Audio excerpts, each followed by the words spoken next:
Hello everyone, welcome you all the strugglers on your own channel the unlimited struggler. आप सभी strugglers का आपके अपने चैनल द अनलिमिटेड स्ट्रगलर में एक बार फिर बहुत बहुत स्वागत है। हायर एजुकेशन सिस्टम की ही सीरीज़ में आज जो हम डिस्कस करने जा रहे हैं वो है distance education in India. Distance education अगर हम सिंपली बोलें तो कि मतलब जहाँ पे टीचर और स्टूडेंट का आपस में इंटरेक्शन नहीं होता है फिजिकली, वो प्रेजेंट नहीं होते हैं फिजिकली एक लोकेशन पे।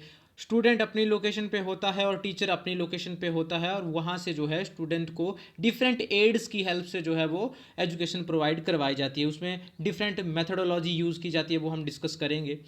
तो इसी के ऊपर आज हमारा डिस्कशन रहेगा कि डिस्कस ये जो डिस्टेंस एजुकेशन है इंडिया में, इसका सिनेरियो क्या है, किस तरह से ये इवोल्यूशन इसका कैसा रहा, किस तरह से एग्जिस्टेंस में आई और क्या क्या इसमें इनिशिएटिव लिए गए। वीडियो स्टार्ट करने से पहले आप लोगों से रिक्वेस्ट रहेगी कि हमारे चैनल द अनलिमिटेड स्ट्रगलर को सब्सक्राइब करें और बेल आइकन हिट कर लें ताकि आपको हर आने वाले लेटेस्ट वीडियो की नोटिफिकेशन मिलती रहे। और हमारा फेसबुक और इंस्टाग्राम पेज है द अनलिमिटेड स्ट्रगलर के नाम से, उसको लाइक करें और फॉलो करें। डिस्टेंस एजुकेशन की बात करें तो डिस्टेंस एजुकेशन का सिंपल मतलब ये होता है कि जहाँ पे टीचर और स्टूडेंट, लर्नर और जो सिखा रहा है, सीखने वाला और सिखाने वाला दोनों ही एक जगह पे प्रेजेंट नहीं होते हैं, फिजिकली नहीं मिलते हैं। और पढ़ने वाला जो है, जो सीखने वाला है, लर्नर कहीं और पे होता है, स्टूडेंट किसी और लोकेशन पे होता है, टीचर किसी और लोकेशन पे होता है। अब जो सिलेबस है, जो करिकुलम है, उससे रिलेटेड जो मटेरियल है, चाहे बात करें स्टडी मटेरियल की, चाहे बात करें असाइनमेंट्स की, चाहे बात करें किसी और चीज़ की जो उनके बीच में कम्युनिकेशन होता है, वो एस्टेब्लिश होता है with the help of post, with the help of emails, with the help of social media. इस तरह से जो है conversation between teacher and student और एडमिनिस्ट्रेशन जो है वो चलती है। अब जो एडमिनिस्ट्रेशन है वो क्या करता है, जो भी स्टडी मटेरियल है उसको ऑफलाइन मोड में या ऑनलाइन मोड में, चाहे वर्चुअल मोड में या फिजिकली जो है स्टूडेंट की लोकेशन पर पहुंचाता है। उसमें प्रिंट मीडिया हो सकता है, प्रिंट मटेरियल हो सकता है, उसमें सीडीज़ हो सकती हैं, उसमें वीडियोज़ हो, ऑडियो वीडियोज़ हो सकती हैं। इस तरह से जो है डिफरेंट स्टोरेज डिवाइसेस में उनको डाल करके स्टूडेंट तक पहुंचाता है। स्टूडेंट उनकी हेल्प से जो है सेल्फ लर्निंग करता है और एग्ज़ाम्स में अपीयर होता है। ये डिपेंड करता है एग्ज़ाम किस तरह के होते हैं, डिपेंड्स ऑन द यूनिवर्सिटी जो डिस्टेंस एजुकेशन मोड में एजुकेशन प्रोवाइड करवा रही है। तो डिस्टेंस एजुकेशन का सिंपल सा मतलब है कि टीचर और स्टूडेंट्स आपस में नहीं मिलते हैं और स्टूडेंट एजुकेशन लेता है, गाइडेंस लेता है, लेकिन उसमें कनेक्टिविटी जो है टीचर के साथ बहुत कम रहती है या बिल्कुल ना के बराबर रहती है। सेल्फ लर्निंग इसमें ज़्यादा चलती है। ऑब्जेक्टिव क्या है डिस्टेंस एजुकेशन की और क्यों एग्जिस्टेंस में आई थी डिस्टेंस एजुकेशन जो है इंडिया में? सबसे पहला जो इसका ऑब्जेक्टिव था और आज भी है, to democratise higher education to large segment of the population. देखिए, इंडिया एक बहुत बड़ी कंट्री है, इसकी आबादी जो है लगभग 130 करोड़ क्रॉस कर चुकी है। तो मतलब हर एक पर्सन का, हर एक इंडिविजुअल का एजुकेशन के ऊपर एक्सेस हो, और जैसा कि हमारा कॉन्स्टिट्यूशनल राइट भी है, राइट टू एजुकेशन, तो हर पर्सन का जो है एजुकेशन के ऊपर एक्सेस हो, हर पर्सन जो है एजुकेशन ले सके, खासतौर से हायर एजुकेशन की बात करें तो इसके लिए जो है इस बात को मद्देनजर रखते हुए, ताकि कुछ लोग ऐसे हैं, कुछ क्या बहुत सारे लोग इंडिया में ऐसे हैं जो कि स्पेंड नहीं कर सकते एजुकेशन के ऊपर, उनके पास इतना पैसा नहीं है, तो काफ़ी कम दामों में या बिल्कुल बिना पैसे के जो है एजुकेशन हर एक इंडिविजुअल तक पहुंचे, वो भी हायर एजुकेशन। ये इसका प्राइमरी मोटिव था, इसलिए जो है डिस्टेंस एजुकेशन जो है इंडिया में एग्जिस्टेंस में आया था। दूसरी बात, to provide flexible and open system of learning university level education. देखिए, इंडिया में एजुकेशन जो है एक ऐसा सब्जेक्ट है जिसको एक्सेस तो करना चाहता है हर एक पर्सन, लेकिन उनके पास मीन्स नहीं है, साधन नहीं है। कुछ लोग ऐसे हैं जो पढ़ना चाहते हैं लेकिन उनको दिहाड़ी करनी पड़ती है, मजदूरी करनी पड़ती है, उनके पास आजीविका कमाने के साधन नहीं है, उनके पास पैसा नहीं है कि वो कुछ पैसा इन्वेस्ट कर सके अपनी एजुकेशन के ऊपर। तो ऐसे लोगों को मद्देनजर रखते हुए ये मोटिव था कि हम क्या करें, ऐसे लोगों को तो एक्सेस दें एजुकेशन का, हायर एजुकेशन का, ताकि उनका खर्चा जो है बिल्कुल मिनिमम हो या बिल्कुल ना के बराबर हो या हो ही ना, और हम उनको एजुकेशन भी प्रोवाइड कर सकें। To provide an opportunity for upgradation of skills and qualification.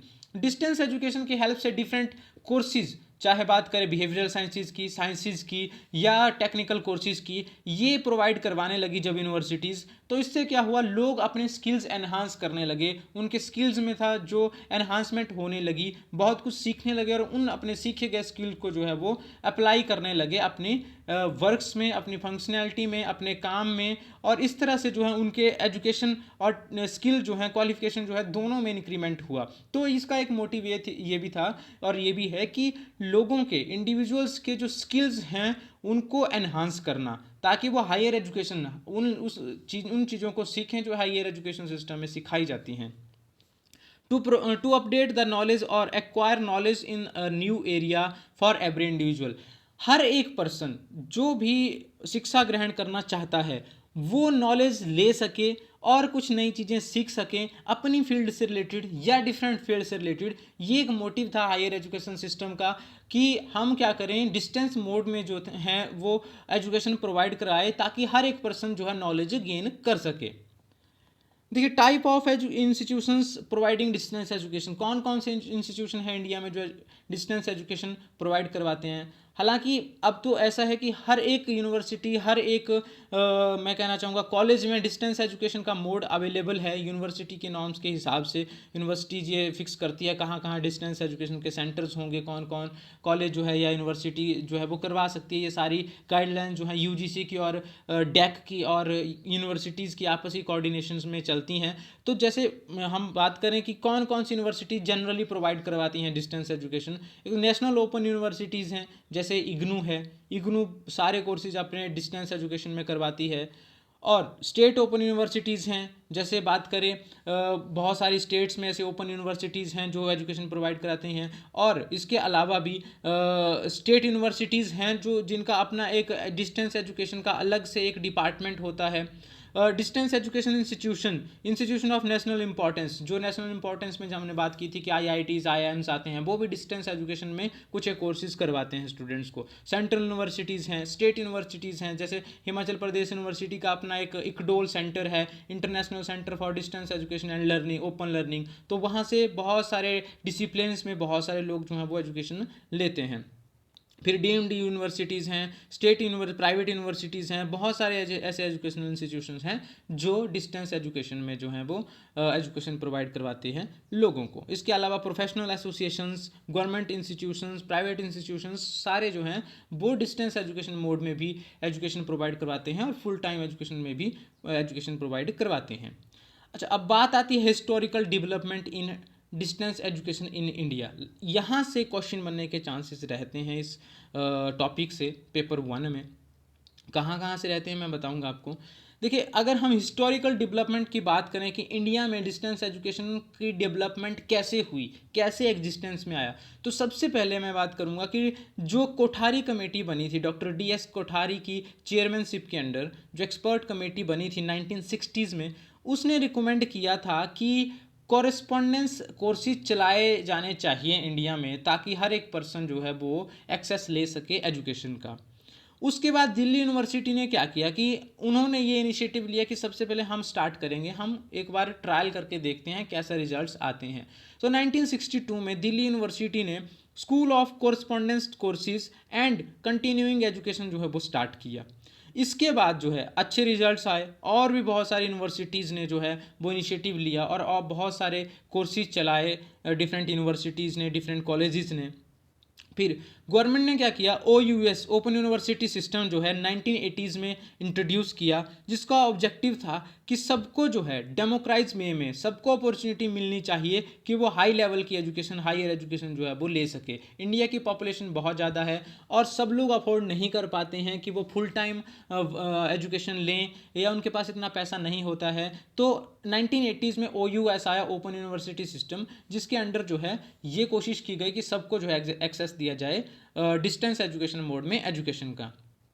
इसके बाद MHRD ministry of human resource development ने जो नेशनल पॉलिसी ऑफ एजुकेशन 1986 में बनाई थी उसमें ओपन यूनिवर्सिटी सिस्टम को जो है OUS को ज़्यादा तवज्जो दी और कहा कि ये बहुत अच्छी अपॉर्चुनिटी प्रोवाइड करवा रहा है इंडिविजुअल्स को ताकि वो एजुकेशन जो है वो ले सकें डिस्टेंस एजुकेशन मोड में। इसके बाद doctor Bhimrao Ambedkar open university Hyderabad 1982 में एस्टेब्लिश हुई और Indira Gandhi national open university जो है वो 1985 में एस्टेब्लिश हुई। तो ये मतलब बहुत अच्छे कदम थे जिन्होंने एजुकेशन प्रोवाइड करवाई। ये ओपन यूनिवर्सिटीज़ जो हैं वो एस्टेब्लिश की गई ताकि हर एक इंडिविजुअल जो है एजुकेशन ले सके। फिर डैक बनाई गई, डिस्टेंस एजुकेशन काउंसिल। कई बार यहाँ से क्वेश्चन आ जाता है कि कब जो है ये डैक बनाई गई, या इसने क्या काम किया, या डैक की फुल फॉर्म क्या है। डिस्टेंस एजुकेशन काउंसिल, जिसको डैक बोलते हैं, उसने इग्नू को एस्टेब्लिश किया 1981 में as a statutory mechanism under IGNOU act. कि अब क्या करेगी इग्नू जो है वो ऑपरेशंस में आएगी और इग्नू ही सारे डिस्टेंस एजुकेशन से रिलेटेड जो है वो कार्यभार जो है इंडिया में वो संभालेगी। इसके अलावा डैक ने बहुत सारे इनिशिएटिव लिए कि डिस्टेंस एजुकेशन को प्रमोट करने के लिए डिफरेंट यूनिवर्सिटीज़ और कॉलेजेस को कोऑर्डिनेट किया इसके लिए कि आप ये कोर्सेज चलाओ, और नए इनिशिएटिव्स लिए जिससे डिस्टेंस एजुकेशन जो है वो हर एक पर्सन जो है एक्सेस कर सके एजुकेशन के ऊपर। इसके बाद अगस्त 2010 में जो है एमएचआरडी ने एक कमेटी बनाई प्रोफेसर माधवा मेनन के चेयरमैनशिप के अंडर, और उसने वो कमेटी बनाई गई थी डिस्टेंस एजुकेशन को लेकर कि उसमें क्या स्टैंडर्ड्स हैं, किस तरह से पॉलिसीज़ होनी चाहिए डिस्टेंस एजुकेशन में, इसके लिए वो कमेटी बनाई गई थी। तो इस कमेटी ने क्या रिकमेंड किया, इस कमेटी ने रिकमेंड किया कि एक रेगुलेटरी बॉडी हो, ठीक है, जो ऑनलाइन डिस्टेंस लर्निंग को जो है ऑफलाइन डिस्टेंस लर्निंग को जो है वो देखे, ठीक है, और इसको टाइम टू टाइम जो है वो इसकी रूपरेखा तैयार करें, और इसलिए एक distance education council of India बनाई जाए। डैक के बाद distance education council of India. फिर एमएचआरडी ने 29 दिसंबर 2012 को पूरी रेगुलेटरी अथॉरिटी जो है डिस्टेंस एजुकेशन की वो इग्नू के अंडर जो है दे दी। अब इग्नू जो है वो मैनेज करता है। हम ये कह सकते हैं कि distance education council of India जो है वो क्रिएट की गई, लेकिन इग्नू जो है वो उसी के अंडर जो है काम करती है, इग्नू के अंडर, और इग्नू ही सारा कार्यभार पूरे इंडिया में डिस्टेंस एजुकेशन का देखता है। तो ये था जी आज का टॉपिक। आई होप आपको पसंद आया होगा। Thanks for listening, thanks for watching. अगर आपको पसंद आया होगा तो लाइक करें, कमेंट जरूर करें, सब्सक्राइब करें और शेयर करें द अनलिमिटेड स्ट्रगलर को। और अगर आपकी कोई क्वेरी होती है आप मुझे मेल कर सकते हैं SK666@gmail.com पे, कॉल कर सकते हैं, व्हाट्सएप कर सकते हैं 7627096162 पे। और अगर आपको पेपर 1 और पेपर 2 के मैनेजमेंट के सॉफ्ट कॉपी या हार्ड कॉपी चाहिए नोट्स की, आप मुझे कभी भी इंटीमेट कर सकते हैं। I will provide you. Thank you, thanks a lot.